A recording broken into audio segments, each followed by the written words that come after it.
We are interviewing someone that has a new book out. Definitely check that out in your bookstores, Amazon, your local bookstore, wherever it may be. It is called Converted, the Undercover the hidden strategies you need to easily achieve massive credit score success. Sorry, that was a handful, Natalie, for me to read, but we got through it. Again, get that book Converted. Nathalie Noisette, thanks so much for coming on the program today. Greatly appreciate your time today. Yeah, of course. Thank you for having me, Rob. So there's been a lot of craziness going on in this country for quite a long time, unfortunately, for now, but it seems like it gets crazier and crazier every day, whether it's violence or COVID or other extreme price hikes in gas and everything in the kitchen sink. I've never in 32 years seen the country this bad right now, but hopefully it doesn't get worse. Right. Cross your fingers on that. But let's get into this. So, Natalie, first, as we get into the book, there's a lot going on, as I just stated. What would you tell consumers now that, this is a time where you've got to really watch what you're spending, make sure that credit score is good. So you can't be charging everything in the kitchen sink on that credit card. How can people listening make sure that they keep that good credit score in general? I actually would advise the opposite, Rob. I would actually say to charge everything on the credit cards, assuming that you have a cash back or a card that rewards you, right? So one thing to consider is that if you don't already have one, to consider getting a card that rewards you so that you're maximizing your expenses, not carrying a balance. You don't want to acquire more debt. That's not the goal. You really do want to have the strategy is essentially you have a budget, you know what needs to come out weekly, monthly, you charge all those qualifying payments or expenses to that card, and then you get rewarded for it. So it's a cool way to just have your money work for you when all things considered, there is so much going on in the world financially right now. That's just a nifty little way to make maybe 2 to 5% cash back on things you would have spent money on anyway, right? So that's one piece of advice that I would definitely look into if it's not already an option.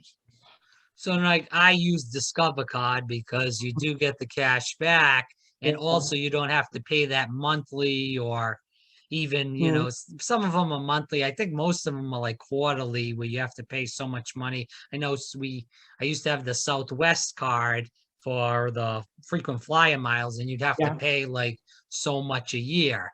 So what would you tell people that are millennials that are listening? Should they go with that Discover card or even a card that's not Discover that doesn't charge that, monthly or quarterly balance? Yeah. It's interesting. Like, I would say find a card that fits into your lifestyle, right? Okay. So for you, you needed the Southwest card, or for you, it made sense that the cashback card or the Discover card gave you cashback value. I did the same thing. When I lived in Massachusetts, I got a JetBlue card because JetBlue is a really big, they have a hub there. So it made sense for me to fly with JetBlue. And then other things is like, I actually just shared on TikTok today that one thing for students, for example, because there's a lot of kids that are just graduated going into college, Discover actually has a card where the cash back can actually go to purchases like Amazon or to PayPal. So they could use that card, the cash rewards on their balance, to buy other things that they might need. So just really think about how it fits into your lifestyle. My part about being a financial strategist and thinking about and being intentional about how you spend your money and the decisions that you make around your finances is that really there's almost a solution for everything. Most of our gaps in like our personal finances is a matter of what we don't know, or maybe not just having access to that information, which is where someone like me comes in. But that being said, if you are a renter, for example, maximize your rent. In the book, I outline several companies that allow you to report your rent. That's a good way to not only boost your credit, but you're paying rent anyway. That's something that you're going to do if you want to remain housed. So with that being said, maximize it. Have your rent reported to the credit bureaus and bump up your score. Make sure that you're paying on time. All those still things apply like it was like a loan or a credit card, and you have an option that will allow you to leverage your credit in that way. Also, maybe for parents, things might be a little bit tight right now. Think of using a program like Self-Lender, where, you save some money and then, in a year or 2 years, depending on the term that you pick, you're putting that money into the certificate of deposit that they open for you. And then after the term you pick, you get the money right back, but they're reporting that payment history for you every single month. So if you started at the top of the year and you get their money back in December, that's Christmas money. Just be really strategic about, like, where am I financially? What are my goals, and what vehicles can help me accomplish those goals? If you want to find more about Nathalie, again, convertedcredit.com. Definitely check out the book, Converted. As we keep going into the interview, and I do want to get into the book in general in just a minute, Yeah. I want to talk about this because we did get this as an audience question. And this is more for the younger generation, that Gen Z crowd. When should they get the credit card? When is that time?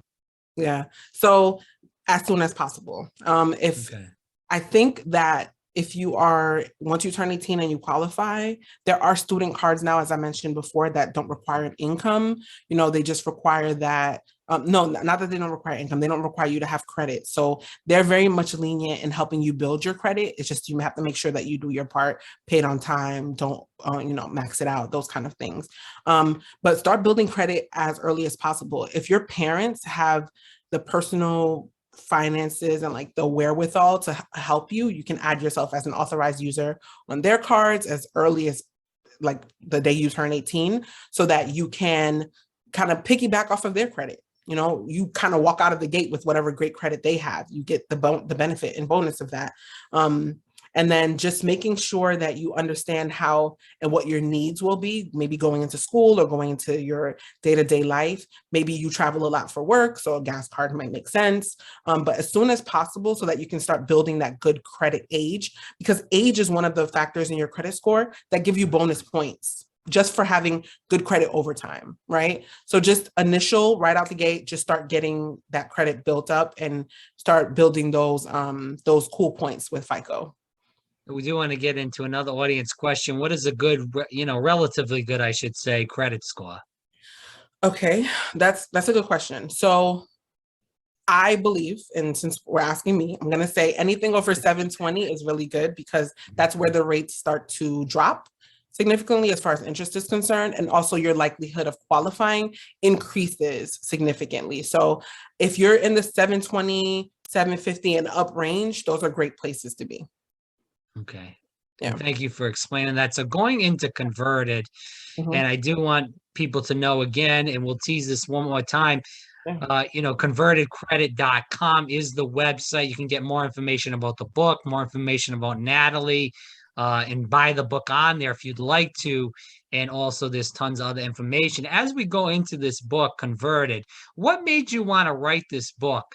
Right, because I realized that there's so much bad information out there. that's the large and small of it. Right. But then also because I realized that had I not been able to understand these foundational, that's really the key word here. This is the foundation. There's nowhere you're going to go in your financial health and your future without being able to have good credit or leverage it. I retired from corporate at 28, leveraging my credit. I've built multi-million-dollar businesses, leveraging my credit. I help people get into homes, buy vehicles, help them with their kids' schools, leveraging credit. So like there's so many options, but no one wants to, okay. So I get in a lot of trouble for saying this, right? But I mention it in the book. And if you really think about what credit is, it's the relationship between risk and trust. If a bank doesn't want to get into a relationship with you, why should I, right? Think about it that way. Like, it's a relationship between a banking institution and you. So you really need to get down to the nitty-gritty of this. And me understanding that at a fairly early age helped me to understand, oh, this is going to follow me forever. As long as I have a social, this is going to keep haunting me. So I need to get this corrected and make sure that I pass the word along to as many people as I know. Nathalie, do you feel like that was, either somebody in your family that taught you about credit? Because I remember, and I went to some really good schools, and they didn't teach me a damn thing about credit. I learned credit from my parents. I didn't learn it from college or high school or graduate school, nothing. So Do you feel like that's an issue in the school system that they're not teaching these kids about credit? So when they get out of school, that's why they run up the credit card and they don't have the money to pay for it. And then their credit scores take a dive.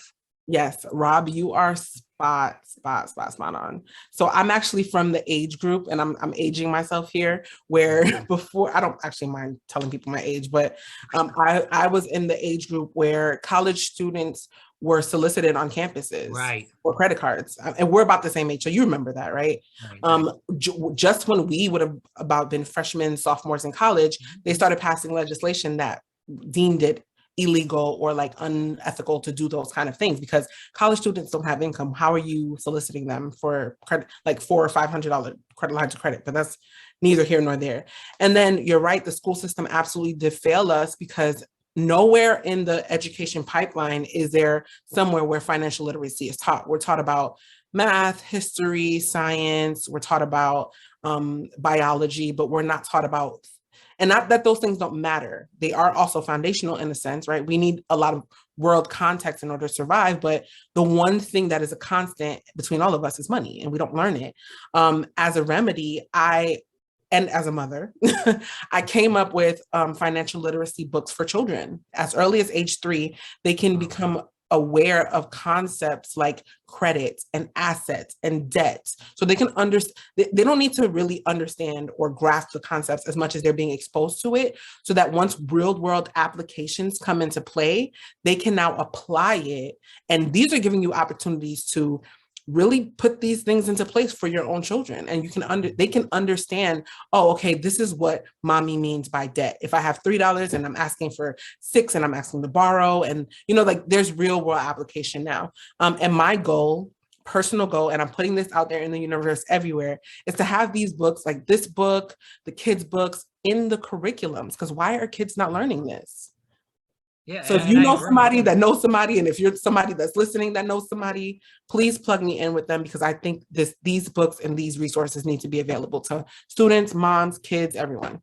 Yeah, convertedcredit.com. Definitely check it out. The book's there. You can check out the book Converted and on the website or at the bookstore in general. For the people that have the money, I don't know why they're not doing it, but how do we teach these people to make sure that they don't run up the card too much, that they do have that income coming in to pay this, because they're going to have a lot of debt, as you just spoke about. Right.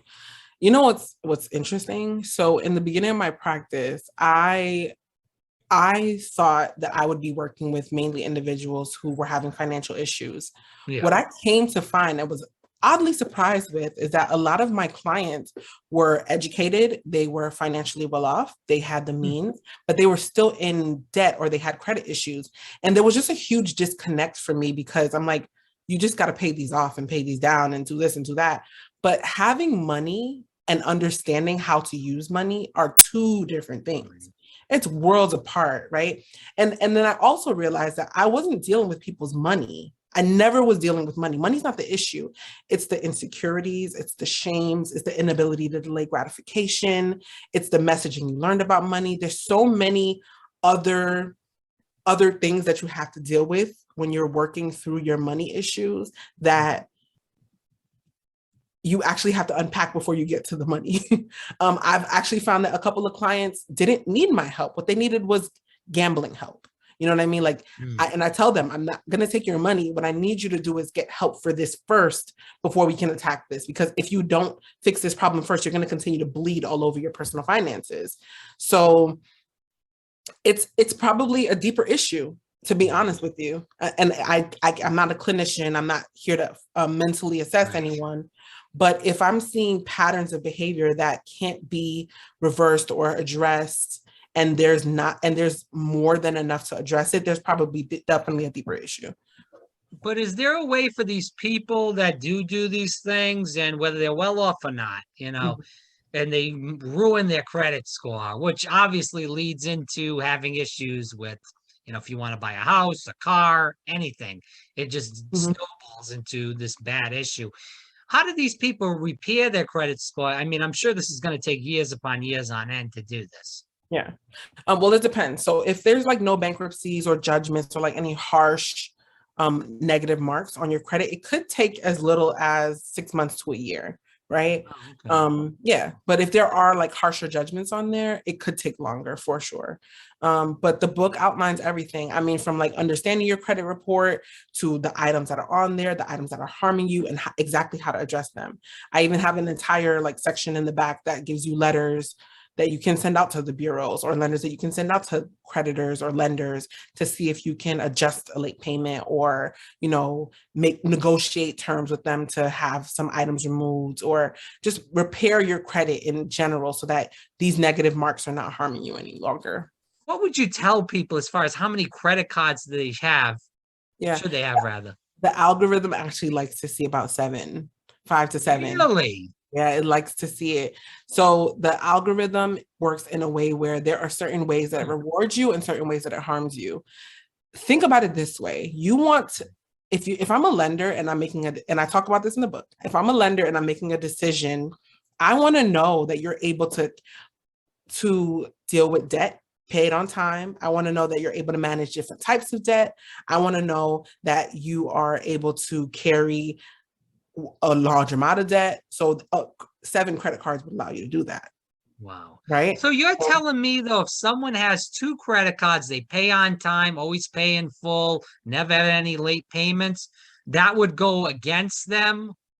Not against. Yeah, go ahead. But the algorithm prefers 5 to 7. If they have Wow. 2, they may be still considered a thin profile. Hmm. And by thin, the algorithm means there's not enough information or data to source to make a decision about this lendee. But Nathalie, even if they have like a credit line of 30, 40 grand? You know what's interesting? The credit line matters within context, right? It's going to sound interesting. So let's say I have 2 cards and there's $30,000 on one card and then $30,000 on the other card. I use 29,000 on one and then I have 0 on the other. My cumulative usage is going to be a percentage based on my total limit. Okay. So now let's say I drive that back down to 0, my cumulative usage is now 0. But they're also looking at individual credit cards and the accumulation of all your limits. So that's why it kind of works both ways. Like you need the multiple cards, but then you also are not harmed if you have 2 cards. The limit just gives you context, it's not what the algorithm sources as its data point. Nathalie, thanks so much for your time today. Where can people find more about you? Obviously, like I said, we said rather throughout the interview, they can get the book at convertedcredit.com and at bookstores in general. Can people follow you on social media or find more about you in somewhere else? Yeah, so I'm Converted Credit on Instagram, TikTok, Twitter, all the things. So if you want to look for me, Converted Credit, just the name of the name of the book plus credit at the end. We're online. I'm usually giving a workshop, seminar, training. So the trainings are free. So if you just like follow when you get to happen a notification or you see the notification for the trainings, we just recently did an interest eliminator training. So your friend could have actually use that information to bring down the balance on his credit cards and get ahead of the interest, right? That's like what the objective is of that training. And those are all free. You just have to join like either the mailing list or whatever the case may be to just access some of those. Again, we hope that they do get these books into classrooms because it's really sad. Like you said, there was a lot of college kids. I know they put those rules as far as legislation into effect, and that's not happening anymore. But there's loopholes in all these things of how they get around it. So we need people like you to get this book into, whether it's grammar school, high school, or even college. So these kids know once they get out of school, they know what the hell they're doing and they don't fall into these traps. And there's many of them. So I'm grateful to have you on, Nathalie. Again, the book is convertedcredit.com, Converted Credit on social media, all the social media places where you go. So Nathalie, thanks so much for your time. Anything else before we end the interview? Nope. Find me online and let's chat. All right. Thanks so much, Nathalie. No problem.